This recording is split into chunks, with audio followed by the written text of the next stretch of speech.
On va parler de la distribution CentOS, puisque un certain nombre de questions se sont posées récemment, après des mouvements de Red Hat, qui a fait quelques misères à la distribution CentOS.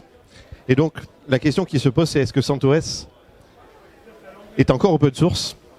Et est-ce qu'il existe des alternatives? Qu'est-ce qu'il en est des alternatives?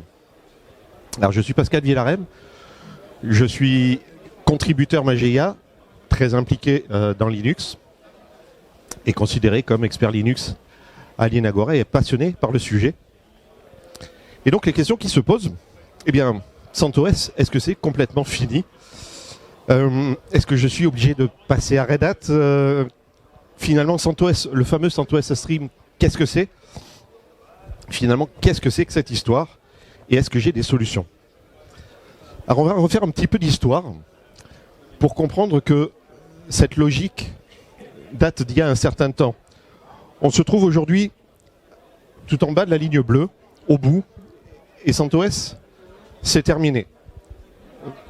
Mais c'est une histoire qui remonte à il y a assez longtemps en réalité.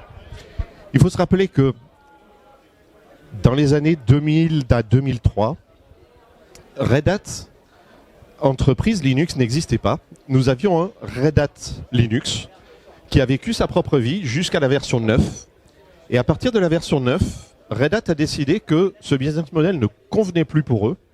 Et donc ils ont décidé de tuer Red Hat Linux pour créer deux distributions.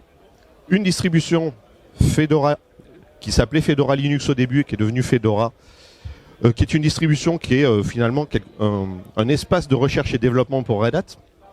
Cette distribution vit beaucoup.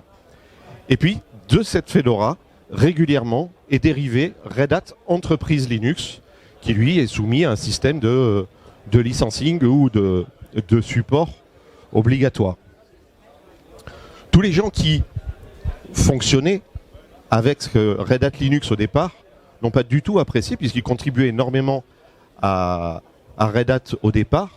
Devoir continuer à contribuer plus payer le support obligatoire, c'est quelque chose qui ne convenait pas. Et donc toute une partie des gens qui avaient adopté le business model d'origine de Red Hat ont décidé de faire une distribution gratuite à partir de la Red Hat en profitant de la logique open source. C'est ainsi que CentOS est né. Ça a été très mal vécu par Red Hat et Red Hat n'a eu de cesse de trouver une solution à ce problème que CentOS constituait pour eux. Et ils ont fini par obtenir gain de cause puisque CentOS, à partir de la version 8, n'existe plus en tant que tel.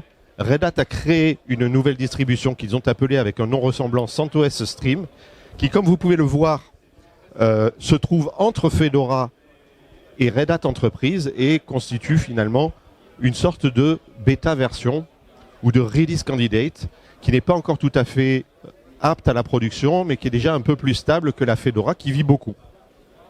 Je voudrais attirer votre attention sur un point particulier, c'est que ça fait 2 fois dans son histoire que Red Hat tue une distribution.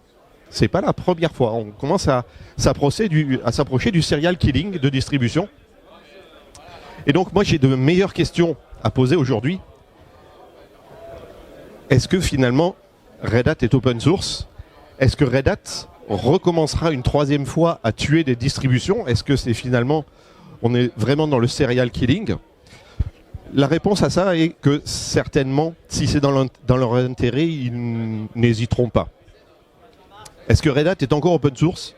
C'est peut-être la meilleure question.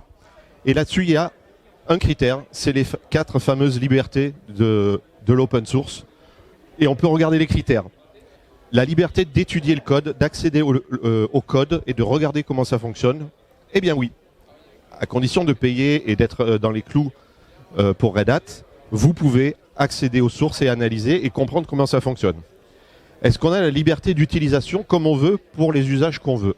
Oui encore, à partir du moment où on a payé, on a accès à Red Hat. La liberté de modifier, là c'est un petit peu plus compliqué parce que modifier généralement c'est pour ses propres besoins ou pour redistribuer. Et là redistribuer, on arrive sur la 4e liberté et là c'est plus vraiment.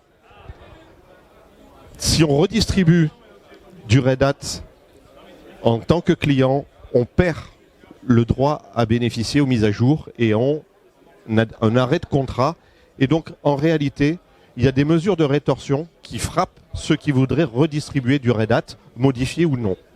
Et donc, la quatrième liberté est problématique. Alors, la situation aujourd'hui, c'est que CentOS étant mort, deux autres distributions, Alma Linux et Rocky Linux, ont vu le jour.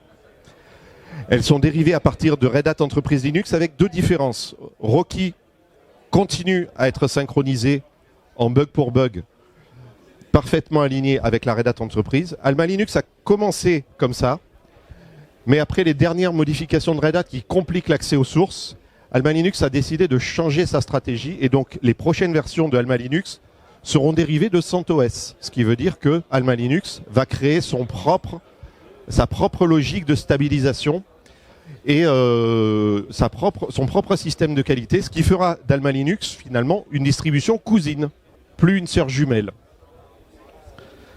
Donc en termes d'alternatives aujourd'hui à la CentOS désormais décédée, on a Alma Linux qui est porté par une entreprise californienne, Cloud Linux, qui est dérivée de CentOS Stream et donc une cousine de Red Hat Enterprise, qui dispose de son propre processus de stabilisation et de qualité qu'ils espèrent communautaire et ils espèrent attirer beaucoup de monde autour d'eux, c'est leur pari. La question c'est que le risque en prenant Alma Linux pour de la production, c'est que si Alma Linux ne trouve pas son public et ne trouve pas assez de monde pour venir jouer avec eux, stabiliser cette distribution, il risque d'y avoir un abandon par épuisement. Ensuite, on a Rocky Linux. Rocky Linux a été initié par Greg Kurtzer, qui a été lui-même un des pères de CentOS à l'origine. Donc cette distribution qui est aujourd'hui très soutenue par Google, par Rakuten, par Oracle, par SUSE, est portée autour d'une initiative OpenELA qui vise à rendre accessibles les sources de Red Hat pour que tout le monde puisse faire sa propre CentOS finalement. C'est financé par CIQ, par Oracle, par SUSE, et donc on a un gros momentum qui s'installe autour de Rocky Linux. Le risque qui existe quand même est que Red Hat trouve finalement le moyen de tuer toute possibilité de faire de l'open source et de redistribuer. Le risque, je l'évalue comme assez faible, mais il faut quand même le garder en tête. Oracle Linux existe aussi et c'est un clone. Au départ, c'était un clone qui était dérivé de la Red Hat Enterprise. Ce n'est plus le cas aujourd'hui. Oracle Linux est dérivé de Rocky. Ils travaillent ensemble et ils s'entraident mutuellement. Et donc les deux distributions Rocky et Oracle sont finalement elles aussi des sœurs jumelles. Cette distribution est optimisée pour faire tourner la base de données Oracle et donc c'est intéressant de ce point de vue-là. Le risque est exactement le même puisqu'elle est dérivée de Rocky. Le risque est exactement le même qu'avec Rocky Linux. Si Red Hat arrive à tuer Rocky, Oracle Linux en souffrira. Et pour la bonne mémoire, SUSE a manifesté son envie de jouer avec tous ces gens-là. Et donc potentiellement, il pourrait se créer une troisième sœur jumelle qui s'appellerait on ne sait pas trop quoi. Et ce serait porté par SUSE. Donc ça, c'est à voir, c'est à suivre.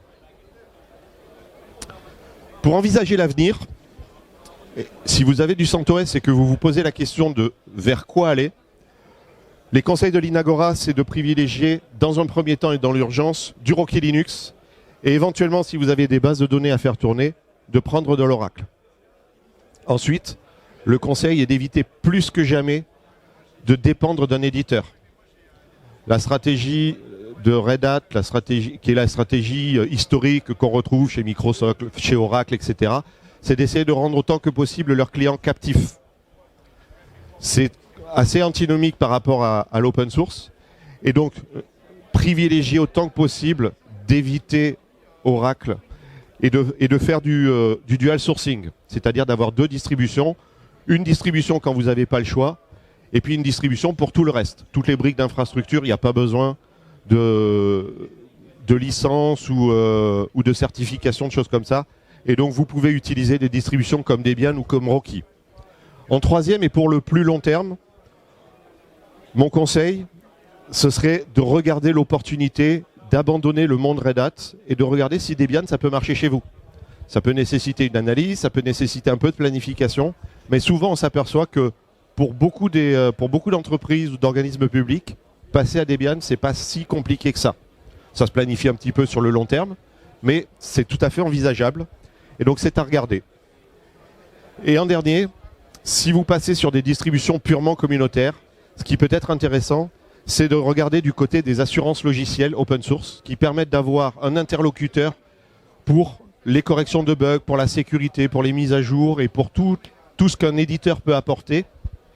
Quand vous n'avez pas de Red Hat, quand vous n'avez pas d'Oracle, eh bien, il existe des acteurs dans le monde open source qui font de l'assurance open source et qui fournissent les services qu'un éditeur fournit pour ses propres logiciels. Et si vous avez des questions, je les prends.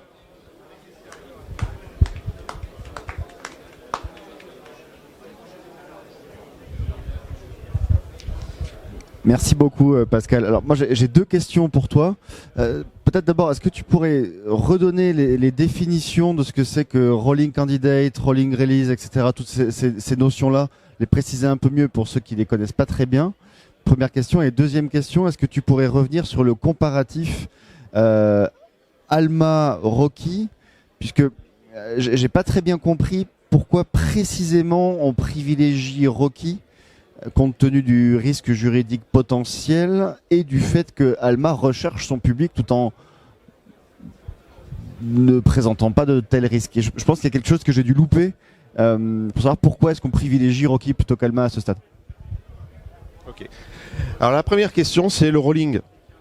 Une rolling release, c'est une release qui n'a pas de version. Donc vous installez une version rolling, vous l'installez le lundi, vous avez quelque chose, vous installez le mardi, vous n'avez plus tout à fait les mêmes versions. Et donc la CentOS Stream est une release qui est pas complètement rolling release, mais à l'intérieur d'une version, donc grande version 8, grande version 9, vous avez des mises à jour quasiment quotidiennes. Et donc quand vous voulez installer en production une CentOS Stream, eh ben, il faut savoir que vous avez intérêt à faire vos propres images et vos propres instantanés, parce que sinon vous n'aurez jamais deux serveurs qui ont la même version. Voilà. C'est pour ça aussi que la CentOS Stream est recommandée pour faire du développement éventuellement, mais surtout pas pour faire de la production. Ensuite, pour répondre à la deuxième question, qui était finalement la comparaison d'Alma Linux et de Rocky et la gestion du risque. Aujourd'hui, les entreprises et les administrations qui prennent du CentOS ou qui prenaient jusqu'à présent du CentOS, le prenaient pour l'alignement binaire parfait avec Red Hat, parce que quand on a une solution qui est certifiée par Red Hat, si on installe un clone binaire qui fait exactement la même chose à l'octet près, on est sûr que l'application va tourner exactement pareil, et donc on a une garantie de fonctionnement identique. Ce qui veut dire que si on trouve un bug sur une distribution qui est un clone parfait de Red Hat, on peut très bien remonter l'anomalie à l'éditeur en disant ça ne marchera pas sur Red Hat. Voilà. L'Alma Linux, qui a décidé de partir de CentOS Stream et de créer son propre process de stabilisation, va créer une distribution qui du coup ne sera pas alignée bug pour bug avec Red Hat.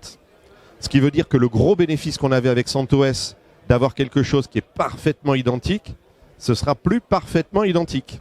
Et donc pour tout ce qui est certification, pour tout ce qui est éditeur qui garantissent leur fonctionnement sur une Red Hat Linux entreprise, et ben sur l'Alma Linux, on n'est pas certain qu'un bug sera forcément à reprocher à Red Hat.